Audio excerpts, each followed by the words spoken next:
Hello, sisters. Before getting into the latest news, I'm pleased to share that WDI USA's Lesbian Caucus page has been updated to serve as a landing page for all of our lesbian related content. As always, it remains easily accessible via the drop down menu under Get Involved on our website's homepage. The newly revamped page now includes a direct link to the Lesbian Bill of Rights and articles published by Lesbian Bill of Rights International, a direct link to the Lesbian Business Listings page, as well as links to all of the articles published by the caucus. Check it out. Moving on Sunday, November 16th, Kara reported that Massachusetts Governor Maura Healey has appointed a man who calls himself Giselle Bird to serve on the state's Commission on the Status of Women, allegedly an independent state agency whose mission is to provide a permanent, effective voice for women and girls across Massachusetts. If you'd like to express your thoughts about this latest outrage directly to the MCSW, its email address is mcsw@mass.gov. Also, last Sunday, Redux announced that it is getting sued for calling a man a man. The suit stems from an article the outlet published in 2024, which focused on author Lee Katomi, a man with a penchant for filing vexatious lawsuits and criminal charges against women's rights advocates who refuse to validate his identity as a woman and lesbian. In addition to hefty monetary damages, Katomi is seeking to compel a Japanese court to order that the article Redux published about him be removed from its website. If you'd like to help the outlet fight back, donations can be made at redux.info/support.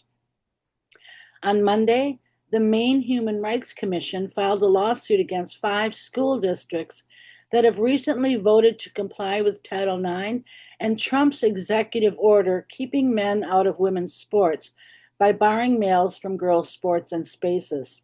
The suit alleges that such policies create a hostile educational environment for gender nonconforming students, violate state law, and students' constitutional rights. The lawsuit seeks to repeal these policies enacted in response to pressure from the Trump administration, which has vowed to withhold federal funding for noncompliance. On Tuesday, Kristen Wagner of Alliance Defending Freedom announced that an Oregon school district will pay $650,000 for firing 2 teachers who spoke out against gender ideology in education. The ADF, together with the Pacific Justice Institute, was glad to win this free speech settlement, which also includes policy changes and a public statement from the district acknowledging it fell short of its responsibilities. More details of the settlement are available in the ADF press release.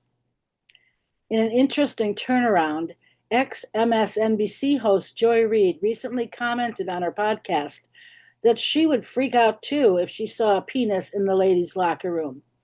Obviously responding to the recent viral videos of Grammy-nominated LA musician Tish Hyman, who has been speaking out since she encountered a man in the women's locker room of her local gym, Reid added that she would be disturbed and alarmed if that ever happened to her, and that she would probably take her concerns up with management. After 9 years of labeling anyone who voiced similar concerns as hysterical for no reason, Reid now acknowledges that safety and privacy concerns are legitimate, and that Hyman, who she is clearly referring to without mentioning her name, has the right to be uncomfortable with this situation, as well as the right to have her concerns taken seriously. Jennifer Say suggests that Tish's advocacy as a Black lesbian moved the Overton window on the subject for Reid, taking it out of the purview of the religious right and into the mainstream, out of politics and into reality. Says Jennifer, "Thank you, Tish. You and all the women who continue to fight for women's sex-based rights despite being relentlessly vilified are making a difference on the issue. People are listening. Keep going." On Wednesday, the Department of Health and Human Services re-released its major study of the medical dangers posed to children from attempts to disguise their sex with puberty blockers, hormones, and surgeries after putting it through post-publication peer review. As Colin Wright summarizes, it emerged unscathed.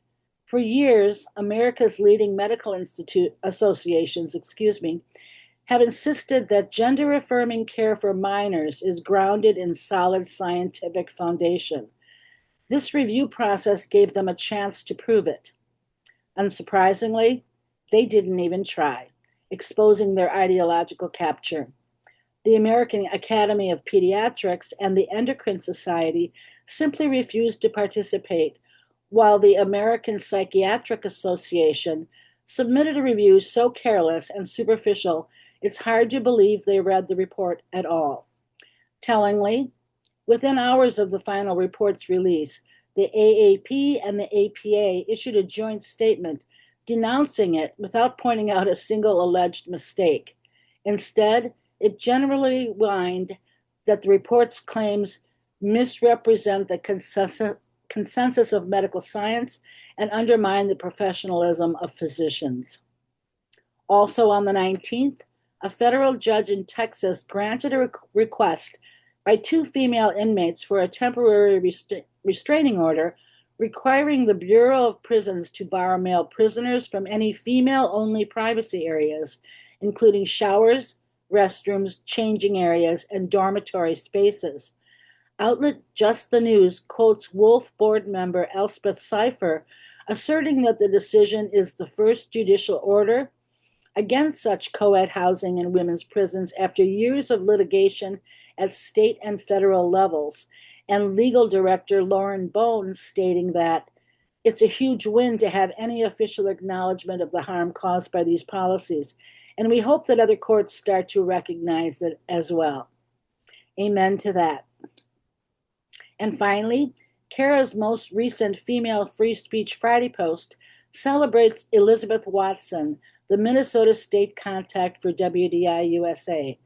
As I spoke of last week, Elizabeth recently organized and led a protest against the housing of men in women's prisons outside of the Shakopee Women's Prison in Minnesota. Kara also mentions that, to the best of her knowledge, this was the first time Elizabeth organized a protest on this topic, and what a protest it was. She goes on to highlight key moments of the successful event, then adds, "It's not easy organizing an event like this, but Elizabeth did it, and she did a fantastic job." I'll enthusiastically second Kara's praise here. I know from personal experience that Elizabeth is an excellent organizer, one I'd not only proudly stand with again, but one I am proud to call friend. Thank you. That's all I have today.